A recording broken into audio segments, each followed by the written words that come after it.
السلام علیکم ورحمت الله وبرکاتو. زیم دلاور خان او تاسو ټول ته بیا چې هر کله به ما په خپل ویلاګ کې شپه دا راوته ما روانه ما وګیا شي ما الکشان دي ځان له سو غم کو د خوره نو ما سره اوسې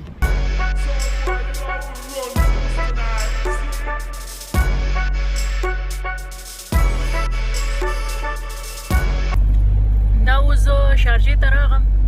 شارجه کې ډېر یو مشهور کباب والا دی او نوې ماته نه راځي نوم یې رانه هیر دی. اوس په ورځنده خیره تاسو به یې وګورئ.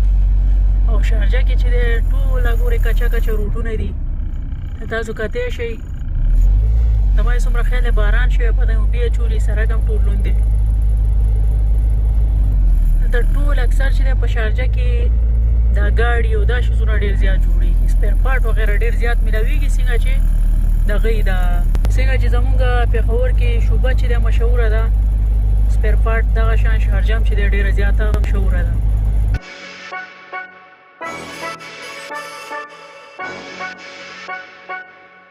زما یې څومره خیال دی په شارجه کې باران شوی ښه نن مه کوه لکه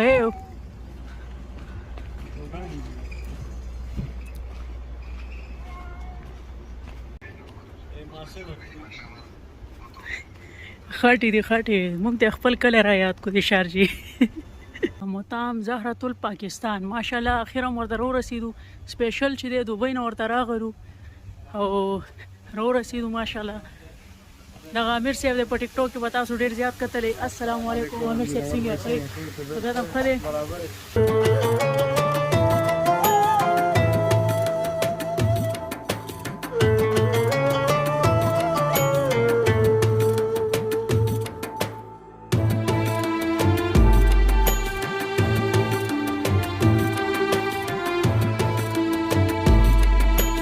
امیر صاحب زموږ ویورو ته څه ویل غواړي؟ هر کلي راشئ وروره الله م راوله سپیشل چپلی کباب راشئ. د امیر صاحب په رسټورانټ کې ناست یو ډېر قدرمن انسان دی ډېر تکړه انسان دی. اکثر د دې ویډیو زه ګورم ډېر هر چا له ډېر زیات قدر کوي ډېر زیات عزت ورکوي.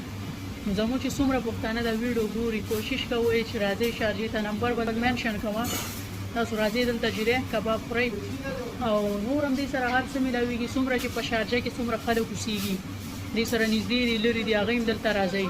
نمبر به زه چې دی په دې ویډیو باندې مینشن کړم. او اوس چې دی موږ ځان سره کباب اوچتو موږ ځو خو زموږ دپاره سپیشل یو کباب موږ له دلته راکوي. نور باقي به د خیره ځان سره وړو ځکه هلته لږ مېلمانه دي هغوی دپاره ځان سره وړو.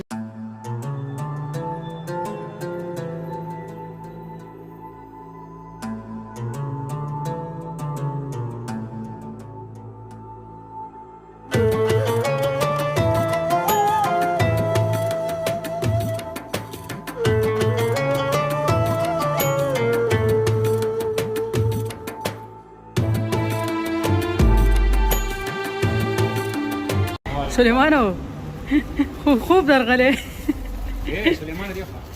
نه ګورې کباب هم راواستل د شارجې نه سلیمان پکې خوب هم وکړو او بس ګاډی هم پارکینګ کړو بس اوس روان یو.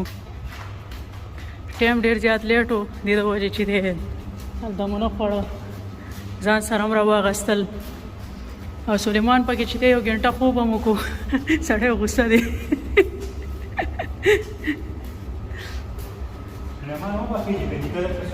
سلیمان پسې دي کول غواړي ماشاءالله دومره ډېر راغستې دي.